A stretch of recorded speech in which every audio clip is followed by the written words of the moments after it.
Hello and welcome to Radio Rock Bottom. Welcome to Radio Rock Bottom. Today we are discussing the Young Justice episodes 7 through 9 that just came out this week. And before we get really into it, there is something that is exciting to discuss, but I don't know if it has any actual substance in the world or any... Like, you mean like that you called a lot of shit? No. Again. That I called a lot of shit again. No, so not only did I call a lot of shit again, Young Justice was also one of the most viewed original shows across all streaming services worldwide this week. That's across pretty well done. Has it not only been on the DC? Yes, and DC Universe, the streaming service, is America exclusive. Damn. Yeah, and you know what else is cool? Titans was also on there. I was gonna say Greenland. No, Greenland is cool.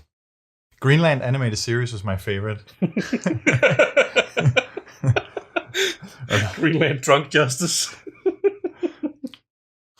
It's just when you say Greenland, I thought you meant Green Lantern, because they just they just put Green Lantern animated series on DC Universe as well. Shit! Which is also a series that needs to be renewed because it stopped way too soon, and also features the amazing voice talent of Jason Spisak. That was just generally really good. Young Justice and Green Lantern were cut way short, but let's just jump right into it. Do you have anything you want to say before we begin? Help me, save me. I'm being held against my will. Very funny. Oh no, Masa, please, not again. Oh, I will behave. I will be a good boy.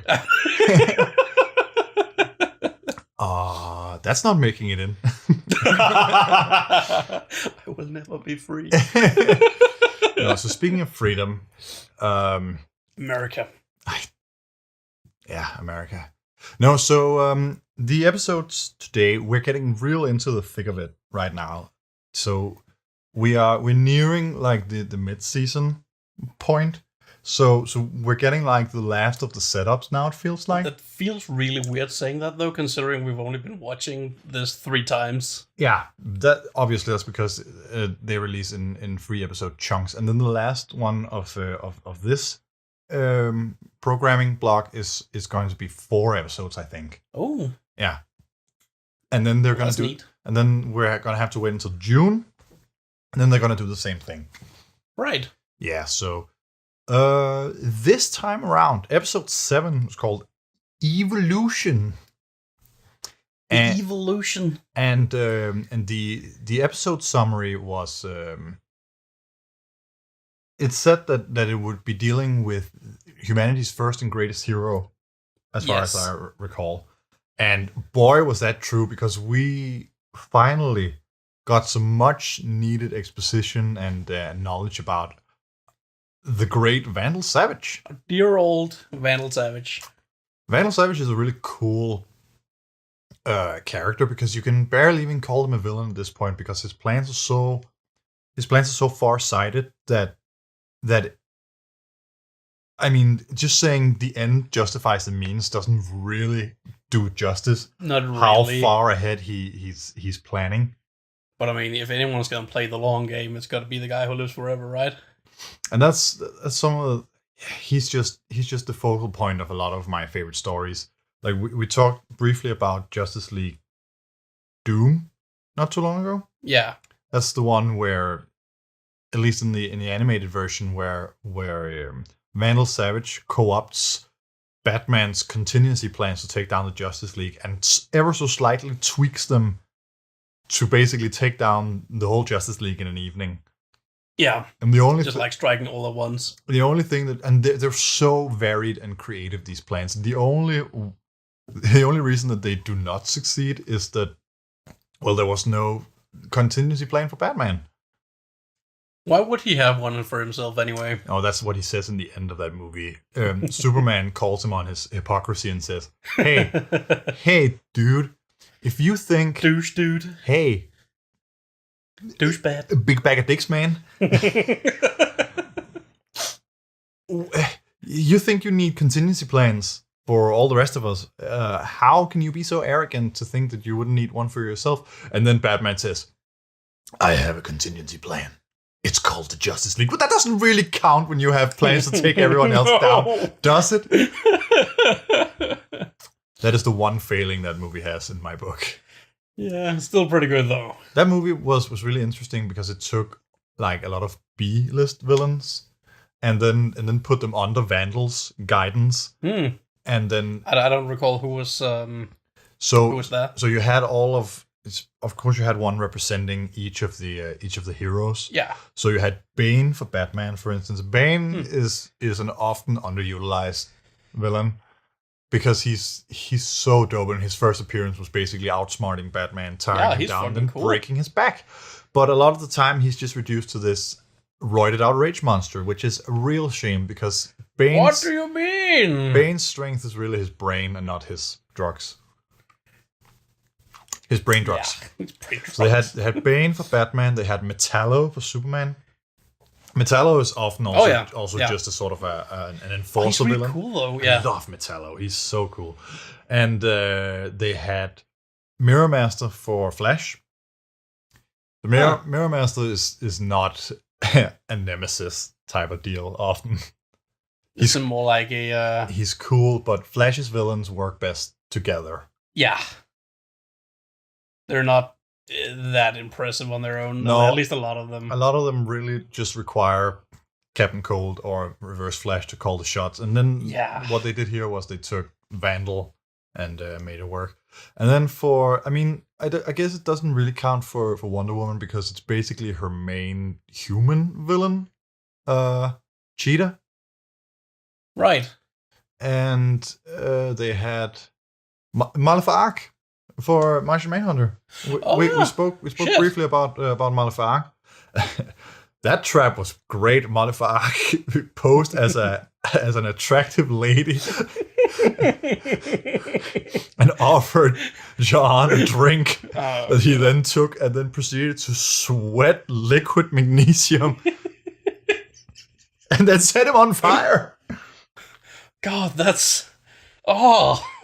Yeah, it's really messed up. Yeah, it's fucked up. No, but and then whatever. Were there more? Are there more here? Where'd we come from Are there anyway? more heroes in Justice League? We were talking about Vandal. Right. All right. So Vandal. Vandal. We're going all the way back here. This episode is narrated by a child of Vandal Savage called Cassandra. And I thought you meant the episode of this podcast. This episode of this podcast is narrated by Cassandra Savage. We captured a kid. She's not a child. Of Savage. Of Savage. Anyway, so we're going all the way back here. So, like, there's a book written by a person named Olympia that is not revealed until the end that she's also a daughter of Savage. She's just significantly older than Cassandra. And this storybook chronicles from how Savage became immortal. She's so nice, by the way. Olympia, yeah, she's cool, but she suffers from dementia. Yeah, she's awfully old. She's terrifically old. She really likes the story about the bear. Cassandra, did you read the story about the bear yet? No, so she keeps asking Cassandra if she's read the story about a cave bear that Vandal slew before he became. That's kind of what gave him the strength to undertake the journey of finding this meteorite that fell to the ground. That then. It's funny because in Young Justice, it's not the meteorite itself that's attributed with giving him the power. Wasn't it? No. If you think about it, he. Oh yeah, no, he died before actually touching it. Yeah. So normally, or in other versions of this story, he nuzzles up to this meteorite and sleeps through the night because it's warm. And there's some versions where he's not quite intelligent before. Oh yeah, but it granted him some kind of... So in some versions, which is like the Justice League Doom version, shows him as being more animal than man before. Like an actual savage. Yeah, exactly. So being more animal than man before he encounters the meteorite, and he nuzzles up to it because of warmth and not because of some morbid curiosity. And then he wakes up evolved. Yeah. Whereas here, it's so he has this whole journey where he goes towards this meteorite, and then when he finally reaches it, he's accosted by a tribe of Neanderthal. You make it sound like it's just like an everyday mugging. An everyday mugging. an everyday Neolithic mugging. No, so one of the things... Oh, you! Give me your wallet! One of the things that's interesting is that in some of the other versions of Vandal Savage's story, he is a Neanderthal. Yeah. That has merely survived. Whereas in this, he's very clearly a Homo sapien, but... and then he's actually killed by this tribe of Neanderthal, and yet then his metagene activates.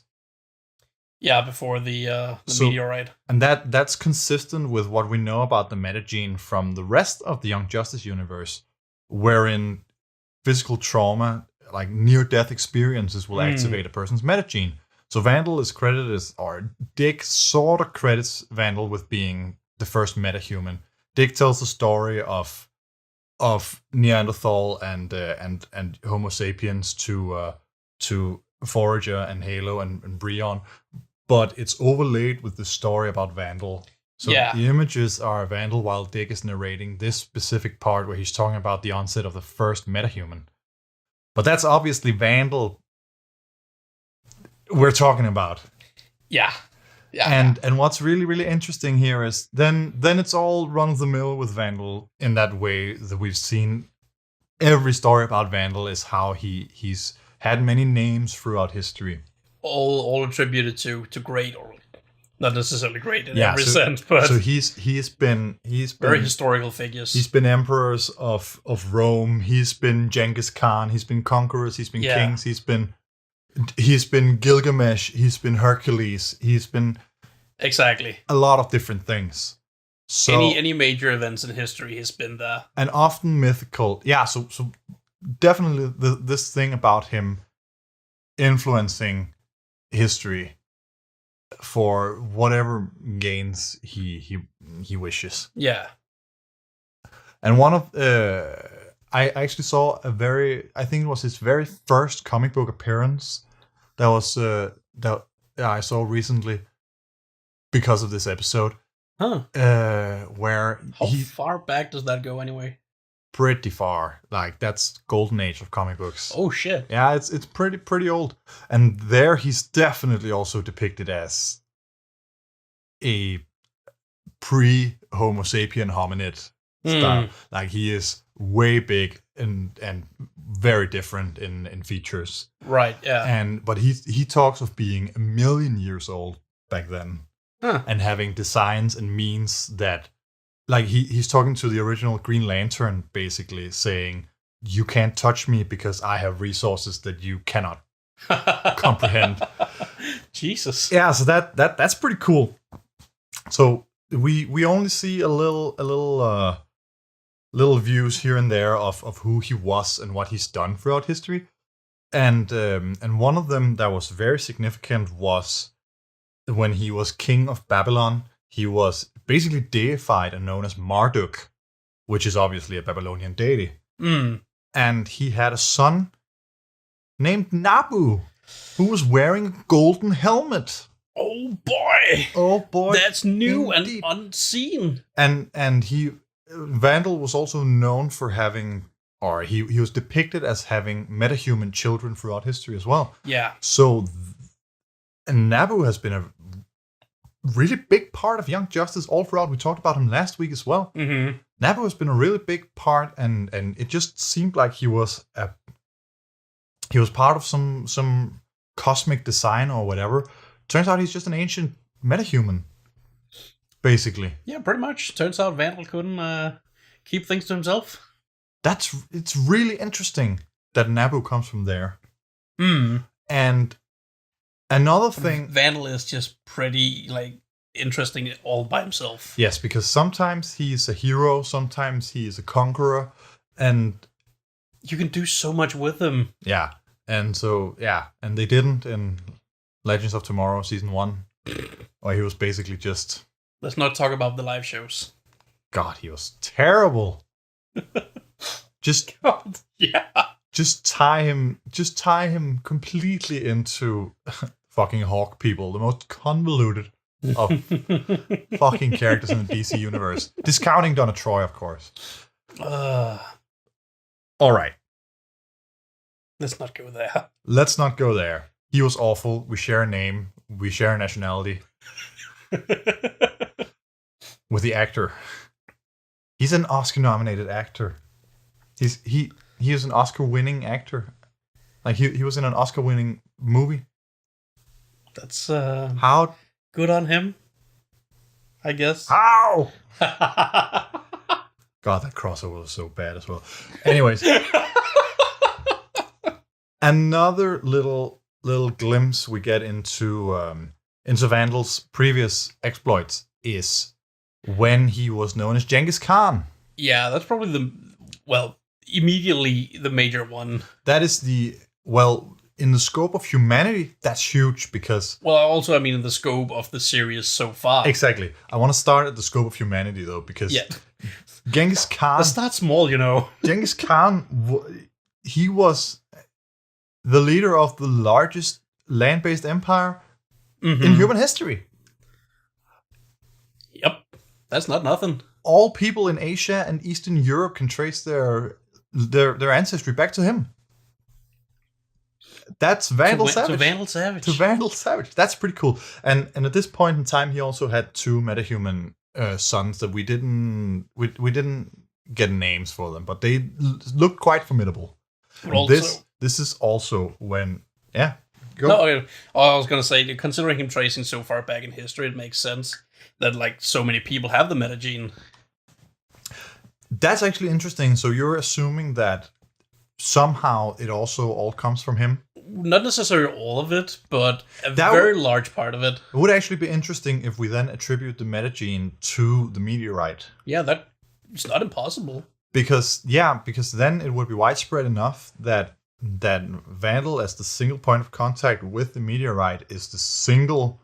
But that also makes the situation in present day even more fucked up because they're like closer to being his children in a sense, all the metahumans in the world today.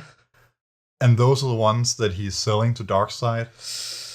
Well, and letting the mooks in the light run rampage with. When you think of it that way, that's really messed up. Pretty much. That's actually a funny angle. It's not funny, but it's interesting.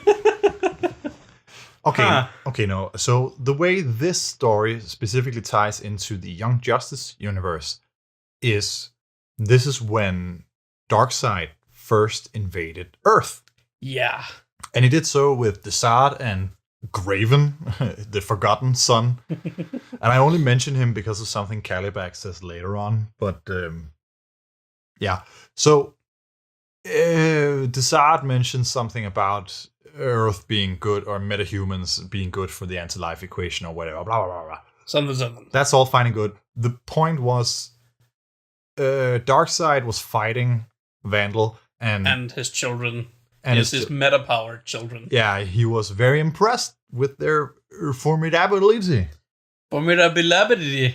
No, so very... We were good. We were good here. What's interesting is that Vandal took an Omega Beam straight to the chest. Oh, yeah. And, I mean, it's... Not just to it, but through it. Yeah, through it. It's unclear the limits of Vandal's regeneration, because sometimes it's complete. Other times he can, I mean, total atomization will actually kill him. Really? Yeah. Huh, in the I think I've only ever heard of the ones where he just flat out can't die. Yeah. So in Superman 1,000,000. Yeah, exactly. He dies in that one. Wait, does he? Yeah, he does. He becomes completely atomized in that one. Oh shit! Wasn't where he was all alone, left on Earth, and No, that was not that one. no. Oh, okay, that's what I was thinking of. That's the episode from Justice League where he's the last man on Earth, and he's a lot more amicable when Superman is displaced through time, and he just missed someone to talk to. Yeah, he's basically just so that's gonna suck. I accidentally killed everybody, and then I tried killing myself like a million times, and it just doesn't work. Just didn't stick. And that's also, funnily enough, we talked about this when we were watching, because Lobo shows up again in the third of this wreath of episodes. That in that episode of Justice League, or those episodes of Justice League, is when Lobo shows up to the Justice League and says, "Hey, I heard you were missing a strong guy." And he actually hangs out with them for a little bit. That's so weird. Those episodes are so good. Go watch them. I think they're called Hereafter or something like that. They're really, really good. Anyways, so Vandal, sometimes he can withstand total atomization. Sometimes he cannot. But what's pretty universal is that Omega Beams will destroy basically anything. Yeah. It will reduce them to nothingness. And only people of the likes of Superman can really stand against them. And even then, not always. Even then, not always. So, depending on the continuity, depending on the medium, an Omega Beam will erase Superman even. Basically. It could happen. So, and Vandal just got up. Yeah, he just... he looked hurt, sure, but... After being hit with the Omega Beam. So, that would be an instant respect from Darkseid, I would suppose. Probably. So at the very least, was very curious. What's interesting about this... What's interesting about this also was that then they set up this deal, basically, where Darkseid was like, yeah, okay, let's work to... Or it was actually Vandal who was so brazen as to set up the deal. Vandal was like, hey man, let's work together until the end of everything, and then when everybody else has died, we'll duke it out to see who gets... Winner takes it all. So this is huge, because now we know the nature of the deal that Vandal has had with Darkseid. And it's not a new deal. It's not like he just turned tail and ran. No. At the end of season 2. And this had been well established. This was well premeditated from the 13th century. Yeah. So that ties everything together. Everything. And then to also join in a little bit of the Babylon story. Yeah. Because in the present day, Vandal is fighting an unknown armada that's encroaching on Earth. He's doing it with the War World that he appropriated in season 2, and so in the flashbacks we're seeing him and Nabu and his daughter Ishtar battling an army of people who are mind controlled by Starro, a mind controlling alien starfish. Looks like a starfish. Yeah, which is. Funnily enough, there's a really funny parallel here, because so the thing is that Vandal and Ishtar are the foundation of the light, they said. Yes, exactly. That's what they said. And they came into the light after repelling Starro. Yeah. They were elevated and called the Light. Yeah, but the funny thing is, originally in the comics, the Justice League came together to fight Starro for the very first time. So there's a really funny little parallel there. And Vandal also in 2 episodes later also says that 7 is an elegant number, and 7 is the number that the Light have always been, and the number that the Justice League were when they were founded. So there's these parallels that's just going on all the time. All right, so that's pretty neat. So we'll get back to that a little bit later. So that this whole thing just ties everything together. Starro is there. Olympia keeps asking Cassandra if she's read the story about the bear. And Vandal Vandal in a quite vulnerable moment actually softly speaks to her and says, "Come on, we talked about this. You can't write this down. I have plans and they're important." Yeah, and this can't get out. Yeah, and so he snaps her neck. Yeah. Because she's old and demented. Oh yeah. An important thing also about this episode, so Vandal is completely outnumbered against Starro, basically. Starro has an armada from both sides of the solar system coming in, so he directly asks Darkseid for help, and Darkseid is surprisingly amicable about this as well. Yeah, actually. He was like, yeah, our that's part of our deal. Yeah, our deal grants you this privilege. And so Kalibak shows up, and Kalibak, whom Vandal calls Darkseid's favorite son, which is funny because Kalibak is not Darkseid's son at all. So it's funny that we've now seen Orion, or we've seen someone transformed into Orion. Yeah. Orion has been acknowledged to exist. We have been introduced to Orion. Orion has been acknowledged to exist. Kalibak has been introduced. Even Graven is there. So all these children of Darkseid are here as well. I wonder if they're going to do anything with them. And it also mirrors the way Vandal with his children have a habit of dying in this series. Oh yeah, because this episode had a child death where Kalibak literally used a metahuman teenager as a missile and bomb. And one thing more that was very significant about this whole story about Vandal is that he would he sees life as... One thing this whole episode actually did was it established Vandal as being protective of Earth more so than just protecting it for his own gain. They managed to establish a good deal of personality in him rather than just, this is a villain. Yeah. We're really missing that, considering he is the mastermind behind everything. Yeah. And it acknowledged that the Light sees the Justice League not as an adversary, but as an asset. An asset to not just to their goals, but also to the Earth. And Vandal seemed legitimately interested in protecting Earth. Oh yeah, genuinely. Not just his interest, but also from harm. And so it was seen that he actually pained him that Kalibak was employing the child like that. Yeah, it did. Okay. It was an unnecessary waste of life.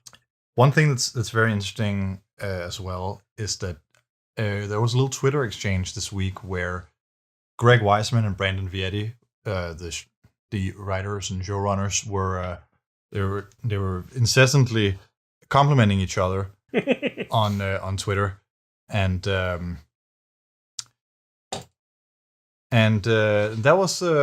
was nice, because one of the things that led to was this whole story about Greg. Told you he's the Kikaku master. He had the whole series Bible and cue cards and everything. Yeah. And he always considered himself the smartest person in the room when it comes to story. He said he's not a humble guy. Those were his own words. Wow, okay. And the original draft of this story, this evolution story, did not have Olympia in it. Oh. And that was a Brandon Vietti creation, and Weisman was like, no, the episode is perfect. It's one of the it's basically groundbreaking television as it is, and Vietti was like, no, we need this. And after having seen the final product, of course, Greg Weisman was like, I bow, there is someone greater than me. It's like, how lucky are we with these two people working on something together, because Olympia really made that episode very, very special. Yeah, she did. All right, next episode, the bear. Did you watch the episode about the bear? Oh man, that was my favorite part, especially the bear. We got a little bit of Bat Family action here, or more closely, we got Tim as a team leader. Yeah, and if you remember season 2, that was he was always groomed, of course, to be a team leader since he was a bat. Yeah, that's kind of runs in that family. But he was insecure about it. And Dick was being a very good big brother to him, but he was being a very good Dick. It's a good Dick. And Tim's team consists of basically the sidekicks of the of the people who left the league in the first episode. Yeah. So they're effective. They're really good, especially Spoiler was like really fucking effective. Yeah. she was very smart and resourceful. So the team consists of Tim, Robin, Spoiler, Arrowhead, and Orphan, which it's basically written on the wall as Cassandra Cain, who we talked about as being the second Batgirl, the one who is mute and a martial arts master. So she's still mute here, and she just a fucking bifurcated dude with a sword. He turned out to be Clayface. It was fine. No hesitation whatsoever. But that was cool seeing these guys, because they are, of course, they operate independently from the league and independently from the team as well here. Yeah. So that's interesting. That's fairly important. That is fairly important. And what they did was they uncovered like a ring of advanced mind control devices being developed by Jervis Tetch, the Mad Hatter. Seemed like he was not the mastermind, but he was the developer of this. Yeah, he was definitely a key point to this. So every villain that we see in this, mostly every villain that we see in this episode was under very specific and advanced, subtle mind control. Yeah. Here, except for Sportsmaster Cheshire, and that's it basically, right? Yeah, pretty much. Yeah. So yeah. And of course, I mean, those who were broken out and immediately captured. But what... Yeah, well, they just didn't get it yet. It's pretty interesting. We saw some pretty cool characters here. We saw Livewire, who is she's like Superman animated series Harley Quinn. And yeah, there was a beautiful little exchange with her. She's an electric-based villain. And so she was up against Black Lightning. And oh god! And she was like, "Come at me!" I absorb lightning. Absorbing lightning is totally my thing. And Jeff is just, yeah, but you never had black lightning before. And it just saps her brain. It's like, And they mention, what does that even mean? They mention it means you don't go back to regular lightning. You never play Final Fantasy 13 again. No. What's interesting about that is that later on, Batman says that she's a minor. Yeah. So her and Mist. Yeah, Mist, who was also really cool. Got frozen. Who was apologetically choking Nightwing throughout most of their battle. I'm sorry.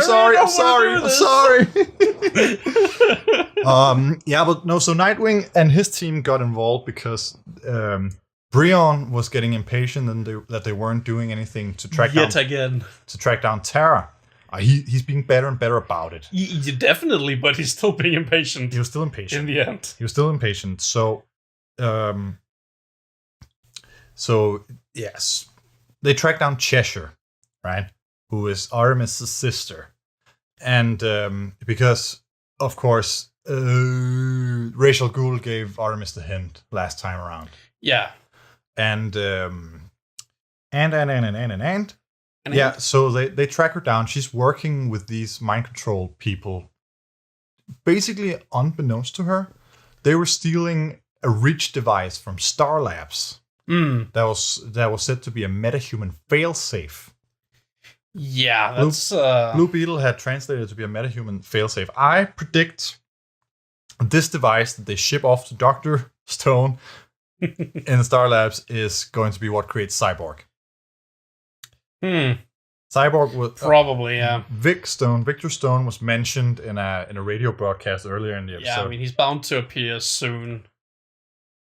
He is going to appear soon. We have confirmation that he's going to appear in the next couple of episodes. Yeah, okay. So let's not even speculate there. But that's interesting that he's going to become like one of the newer generation of Menace, considering that he was like, very well established. Old school Teen Titan. Yeah.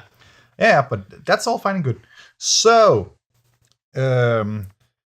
Cheshire reveals pretty easily to Artemis that that the one who is leading the League of Shadows is operating out of Santa Prisca. Yeah, she said she didn't know who it was, but just where they were. Yeah, but Santa Prisca is basically synonymous with Bane, which means it's either Bane or it's a complete fake out. Now, they've already been to Santa Prisca in season 1 of Young Justice. That's where they uncovered the whole Cobra Venom plot. Yeah. If you remember. I do, actually. Yeah. Yeah, and they failed to be stealthy. Yeah, that was the time whole, when Wally was. teamwork thing, and That was the time when Wally was playing with himself. okay.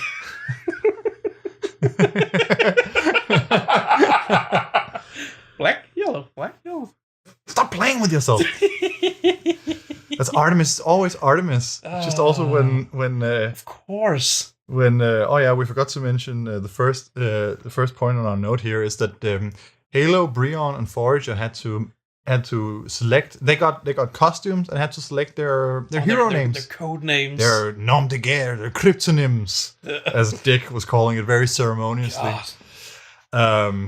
And Halo, of course, also just went by Halo. She's Violet. Yeah. She's Violet normally, and then just Halo, and that's fine. She got a cool little multichrome costume. Breon got a nice form-fitting costume, and proclaimed himself heat-resistant form-fitting. Proclaimed himself to be hot lava, and then he conceded. And he conceded to calling himself Geoforce, which is after everyone laughed him out. Which is what. Artemis, I am not calling you hot lava. Not gonna happen. No, but in my new form-fitting costume, do I not bring the hot lava? Absolutely not. Yeah, no. So Geoforce is, of course, what Dr. Jace called his meta power, or the meta power that runs in their family. So it's like a spectrum of Earth moving power or Earth manipulating power. Earthbenders, in a sense. So. Then he considers being Geoforce, and Artemis said the immortal line. That's a bit less of a stripper name. To which Dick, of course, says the girl named Tigress. And then she hit him right in the kidney. And of course she hit back at him saying that he got his name from like an 80s disco band or whatever, which is pretty funny because Nightwing's original costume was all disco. Like shit. Big old pop collar, golden scales, just Disco Wing. I'd forgotten that. Disco Wing it's called in the circles. It's really, really good. It's really, really good. So at the end of this episode is mostly is mostly spoken about in flashbacks. So we have weaving this tale. Weaving this tale. It's very close together. It was kind of hard to follow the first time around I watched it. I was like, where the fuck is this all going? Yeah. Okay, so there are 3 elements of this, right? We had Aquaman, Flash, and Captain Marvel. The real Captain Marvel. Billy Batson. They stopped Sportmaster from liberating prisoners bound for Bel Rev. Well, mostly stopped. Sportmaster managed to liberate Shade, who was fucking cool. Hell yeah. Robin's team went after Jervis Tetch and Clayface, who were injecting Shade with the mind control thing. Yep. And Dick's team, of course, apprehended Shade and Mist and Cheshire and Livewire as they were basically nursing their wounds. Cheshire was. Yeah, they're about to get away. So they stopped their getaway. So that was the 3 prongs of this mission. I like how it all goes together. At the very end of this episode, it's revealed that they were working in coordination.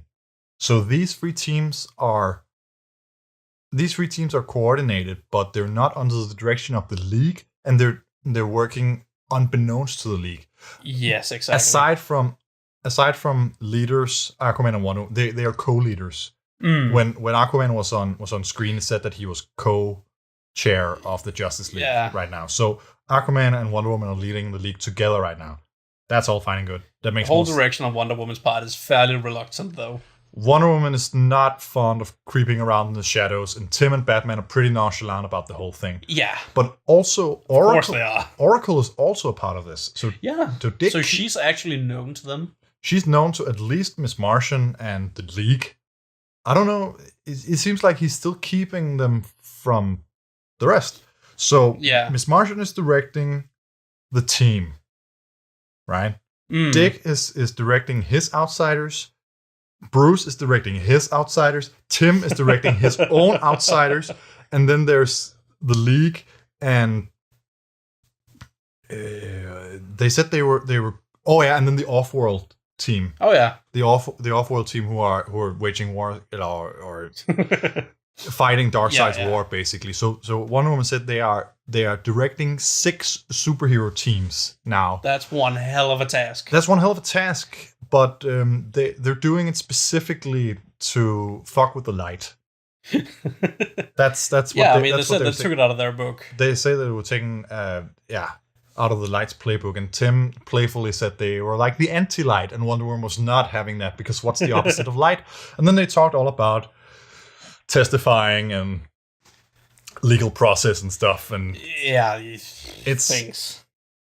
It's kind of going nuclear in a way. Speaking of, and another thing, Dick. No, not Dick. That's Miss Martian and Superboy apprehended Simon Stagg, who was directing this whole metahuman mind control thingy. Oh yeah. So he was, and they busted him for receiving what Shade and the others had stolen. Now Simon Stagg is a pretty significant figure in the DC universe. He is a leader of a big science company thing. Yeah, I mean, Stagg Industries I've heard a couple of times. Yes, and he is most notably responsible for creating Metamorpho. I cannot wait to see Metamorpho. I cannot. You must. I fucking love Metamorpho. I fucking love him. The Justice League episodes with Metamorpho are really, really good. Jog my memory again. Who is he? Metamorpho? Yeah. He's the multicolored guy who can like transmute to gas and fluids and different elements, like his own body.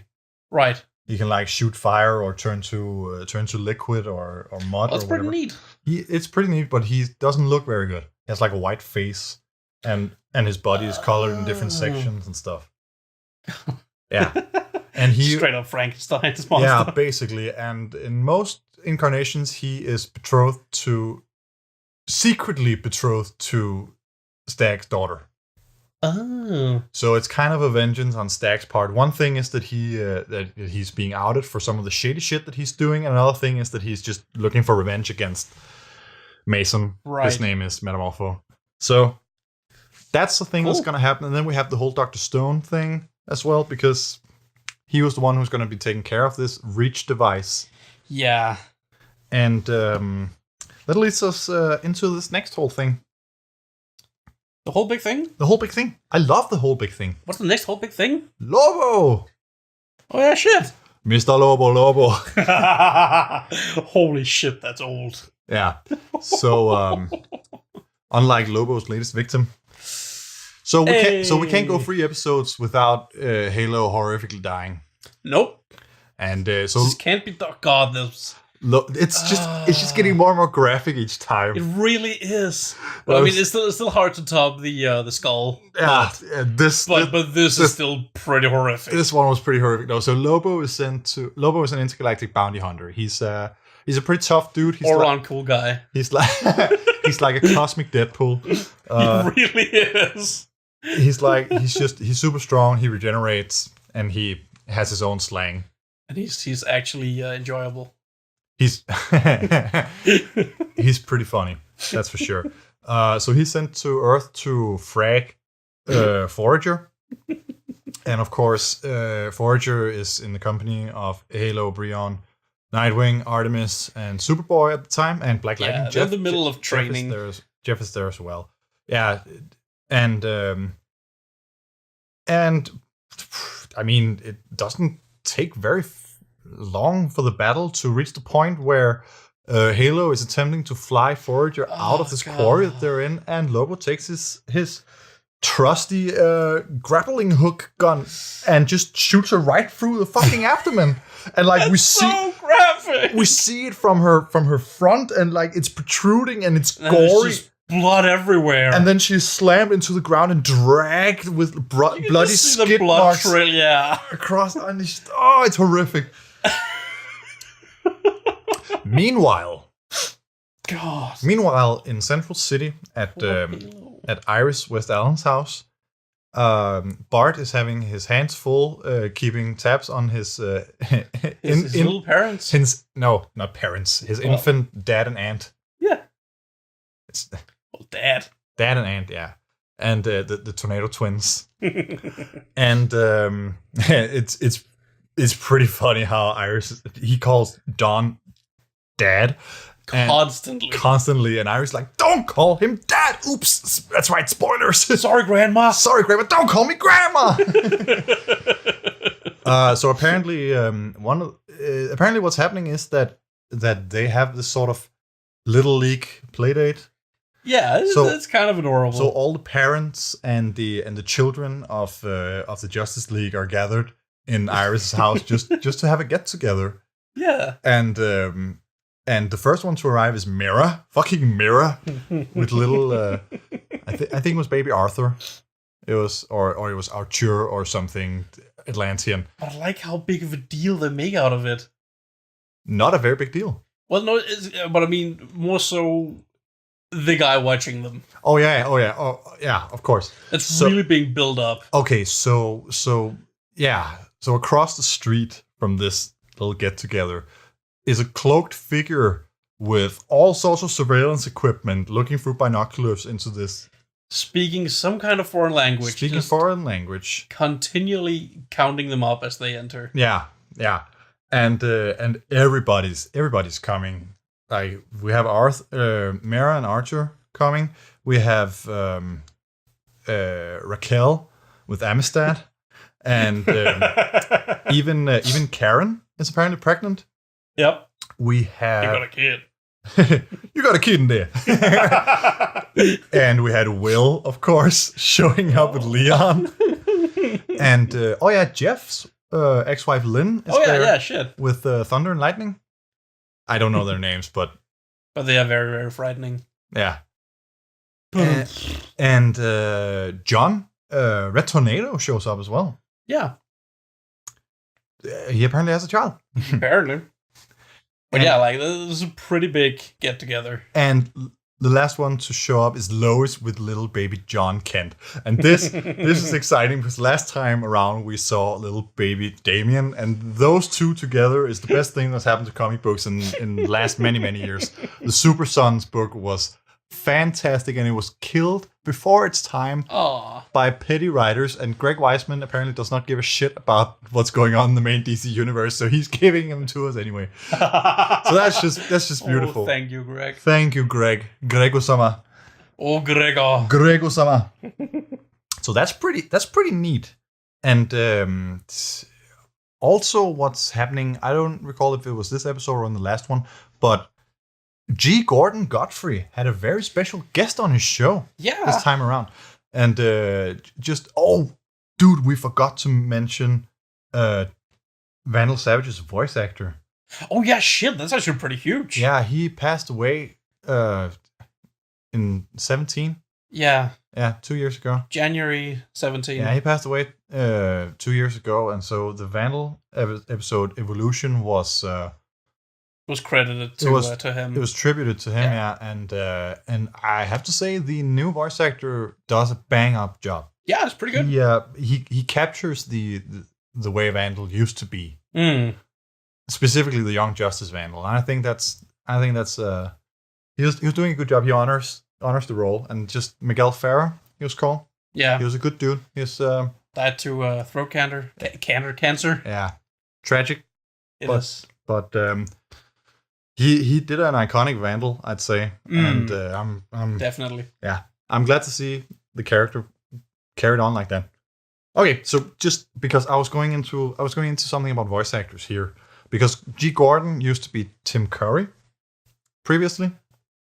Oh, really? Oh, really? Yes. You know, I didn't actually know that, but now that you say it, I can definitely picture it. Gordon, the rich.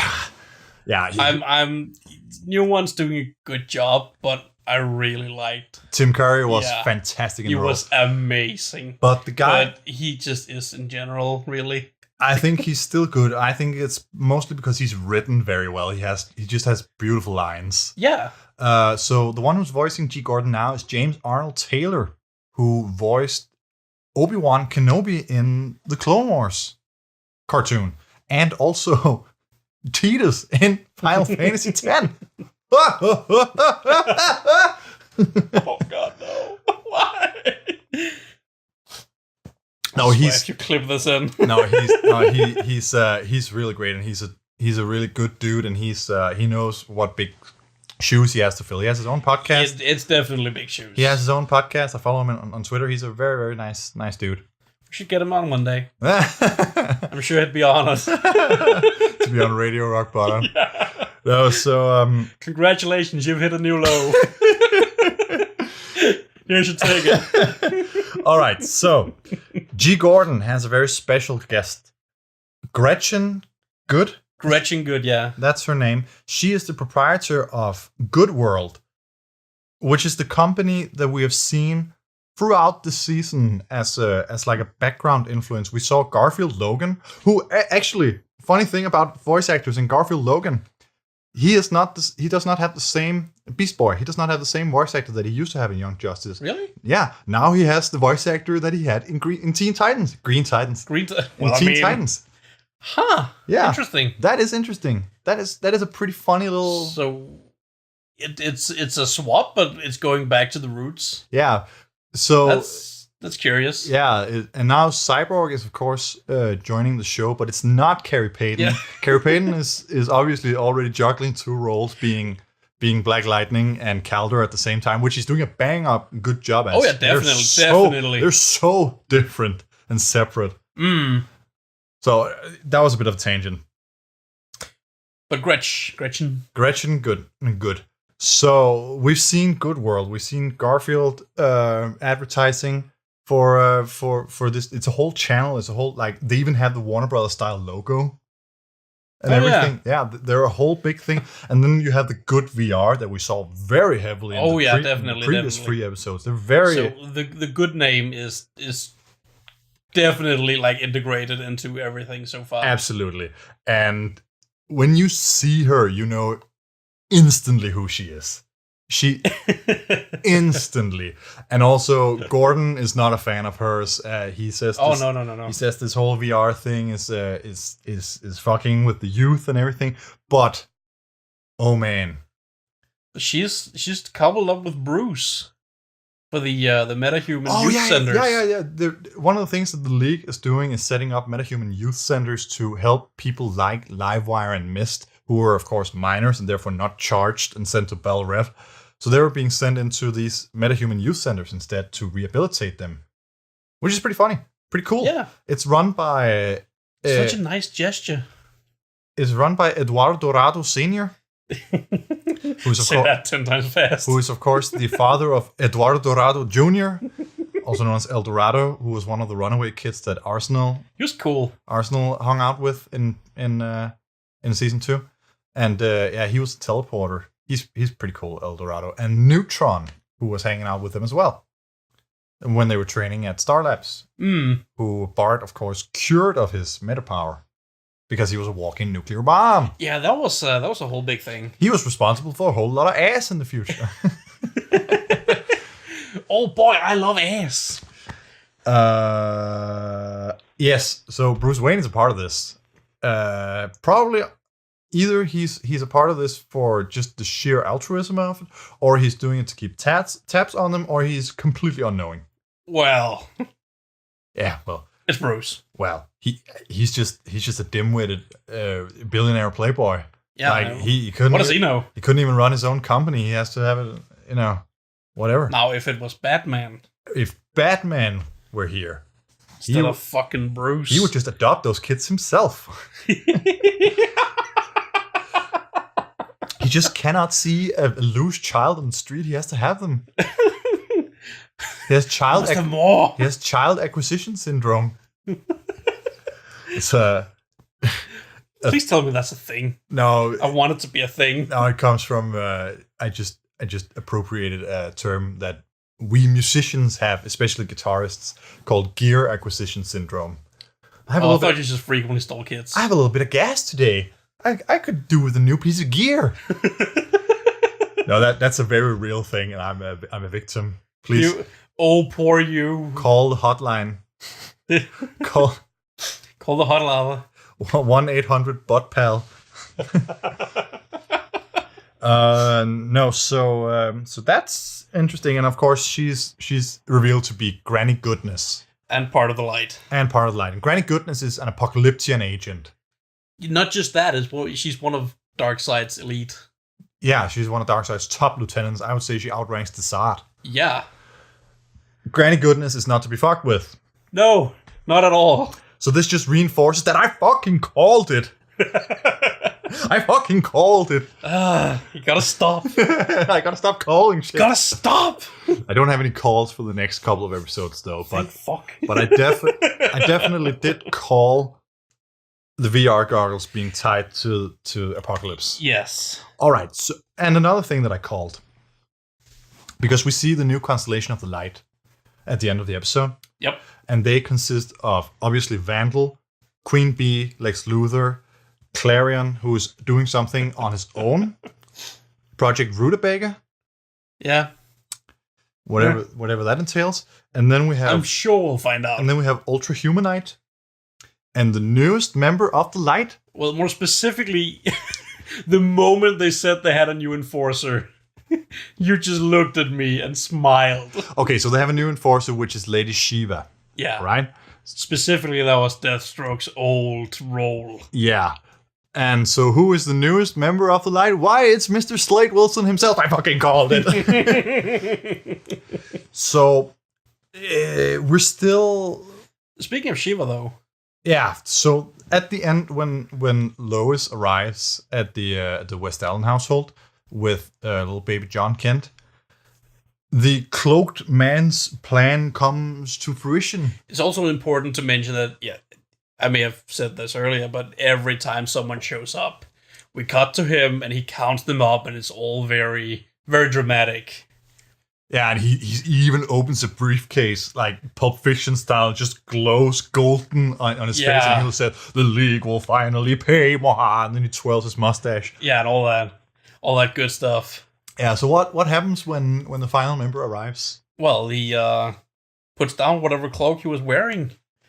Yeah, that which really bothered me, by the way. I was constantly looking at him like, who is this guy? Who does that resemble? I don't fucking know. Then he just drops the whole thing and was like, oh, it's not that at all. Ugh. Why keep me guessing then? Who did you think it was? Assholes. Who did you think it was? I don't know. I was like, I don't recall anyone looking like this. No, but I definitely didn't call it either. It was very out of the blue. I thought he was like a Markovian agent or something. Yeah, or, it could have been. I mean, or he a- spoke foreign language. Kuraki. Yeah, I didn't catch that it was. It must have been Greek that he was speaking. Well, Because that's what they speak in Atlantis. is it actually? Yeah, it is. I thought they had their own language. No, I do believe it's Greek. I thought they had Atlantean. They had Atlantean. Atlantean language. No, I don't know why that was needed. no. So he is revealed to be Orm, the Ocean Master, Yeah. and he's bearing the Trident of Poseidon. I don't know. I don't know if that's going to be significant or not. It seemed like It's probably going to be, considering right when we saw the scene finally, everything was swept away. everything was swept away. Also because, okay, so they kind of swept that whole thing. Okay, so Shiva shows up. This is the first time we see Shiva. She shows up. She's like, "Oh wow, you've done a good job. You've done a good job here. What a get shame. acquainted with the surface what a world. shame." And then he's like, "Yes, and you will watch as I blow all of the Justice League's children up with with this trident." To be fair, he was looking He looked destitute. haggard. I mean, yeah, he was Haggard. not well. And he Neither in body nor mind. no, and he Ocean Master is known for killing Arthur and Mara's child. Or is he? No. I don't actually know. It's usually Black Manta, I do believe. Oh, okay. Whatever. But he was unwell. In the Justice League cartoon, he attempted to kill Arthur's child, Arthur and Mara's child, Right. and Yeah. that's where Arthur had to amputate his own arm, and he got the cool hook. Oh. He got the badass hook instead. Good hook. No, but the Trident of Poseidon, they really looked at it like, okay, this is going to be significant. And I mean, the Aqua people have always had a sort of a presence in Justice League, or in Young Justice. I mean, we had the whole thing with Aqualad. More so now that they're part of the. They're part of the UN. The UN, yeah. Atlantis is part of the UN. Garth has Tempest has chilled the fuck out and become the UN representative for Atlantis. Yeah. Aquaman has previous Aquaman Orin has stepped up as king, and Calder is Aquaman now. So this whole thing, there's a lot happening there. Manta was a member of the Light previously. He is conspicuously missing now. He's probably behind water bars, aqua bars. But just to go back to Orm though, I mean, he wants to go kill everyone. Oh yeah, he wants to go murder all the Justice League children. To which Shiva says, "Yeah, we have considered that. The Light has considered that. That's what we call the nuclear option. We have elected not to use it because we need to be prepared for mutually assured destruction if we do. Because it's nuclear. It's freaking nuclear." And so she just beheads him instead. Yeah, when he's like, I don't care about that. I'm gonna kill all the children. She's like, no, we already have a quota of killed children. of chillers. But he does not care, and then he's just straight up beheaded. She just beheads him, and like in a flash, the whole place is just cleared out. Completely. And the children get to live another day. But the Trident is gone. The Trident is gone, Ocean Master is gone, and the League will never know anything about this. Nope. And so presumably. I don't know if you know much about Lady Shiva in the comics. Not really. She is known to be the most skilled martial artist in the world. Oh, damn. Yeah. Where someone like Bruce reigns in a like 3 or something like that. 4 if you count Cassandra. Oftentimes. Right. And like, yeah. I do believe she's also actually Cassandra's mother. Oh. Which is funny considering that they're calling Cassandra orphan in this. Yeah, actually. In this continuity. She's also the one who trained Tim in hand-to-hand combat in the comics. Huh. Cool. Yeah. Yeah, Batman was like, you have a year to be better than any Robin that has ever been. Otherwise, that's a fucking tall order. Otherwise, you're just not allowed to be Robin because I already had 1 defect and 1 killed. Jesus. Yeah. I mean, it's not like I don't see where it's coming from, but holy crap. Yeah. I don't know if they've done that this time around, but it's definitely interesting that she's in there now. You don't usually see Shiva all that often in comic, or in definitely not in adaptations, at least. Which is also like this whole thing where we have all of the Batgirls and we have all of the Robins in play as well. It's like this stuff you don't normally see. Yeah, I was gonna say that's a thing Young Justice does very well. It introduces a lot of characters we wouldn't normally be acquainted with. Skirt anything. No. You also have, even though they made their own Aqualad, they also had the original Aqualad with Garth.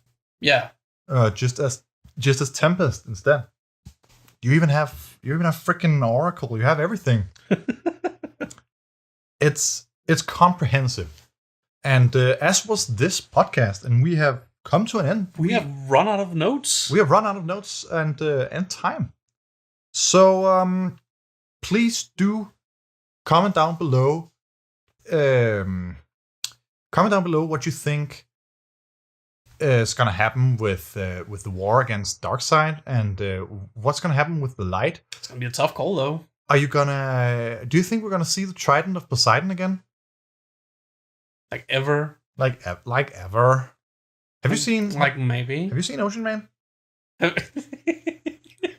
Aquaman? We just watched... Well, I mean... Me and my girlfriend just watched Aquaman this week, and it's... I keep telling him to take my hand. It's so good. But he doesn't want to. It's actually really, really good. That's... Honestly, very unexpected. I cried salty tears at the end. Really? Yeah, I did. Wow. It was very... Over a DC movie? Hey man. Man of Steel gets me, dude. Yeah, but... Crying salty tears over a DC movie, that's what... I mean, I saw Suicide Squad. I couldn't help but cry for that. Yeah, well, that's a whole different reason. Patrick Wilson, the guy who played Night Owl in Watchmen. Yeah. is in it. He plays Orm, Oh. and he is fantastic. Neat. He is fantastic. Mera is really good as well. Nice. As is Aqua Dad, which is, Dolph Lundgren is in it. Oh shit, really? Yes. Wow. Dolph Lundgren plays Mera's dad. And Is he still alive? Yes, he's still alive. He's still fucking great, man. I fucking love Dolph Lundgren. Holy shit, I don't even remember what movie I saw him in last. Expendables? Nope, I haven't actually seen any of the Expendables. Ooh, I've seen the first two. They're really good. Was a movie like called Renegade or something? Probably. It's like really old. Rocky 4? No. Where he fucking kills the black dude? He just He just fucking kills the black dude. You can't do that. But he does. You can't do that anymore. You could in the 80s. These are new times. You could- can't do that anymore. Could in the 80s. Unless you're a police officer. That's where he played Ivan Drago. And he still does. They're coming out. They're coming out. Still does. He still plays To Ivan this Drago. day. No, he does. They just come out with a new Creed movie where he actually plays Ivan Drago. I just figure like walking down the street like he's convinced. Yes, hello. My name is Ivan Drago. Just punches black people. Just Dolph, stop! You can't keep doing this. We talked about it. Dolph. Dolph, stop. He's nej, stop her! He's Swedish. Nej, Dolph. Det he måste can't kill du anyone. inte. Det måste du inte. Nej, hör ni här, Dolph? Dolph, skit. Jävla skit, Dolph. Kan inte just döda svarta folk. No one's gonna understand this. Not even the Swedish. Döda svart folk. Is that racist? Only if people understand it. We'll see you next week here on Radio Rock Bottom. We know this one was, I don't know, unless we get taken off the air again. We've been censored Because before. we're being shut down. We've been censored before. No, I mean this episode was really delayed. It's gonna come out the same day as the new episode. We're terribly sorry about that, but do tell us if you liked that constellation of releases, because I mean, so someone's gonna tell us something. yeah. Anyways, thank you so much for staying with us. like, comment, subscribe, and we'll see you next time on Radio Rock Bottom. Bye. Bye.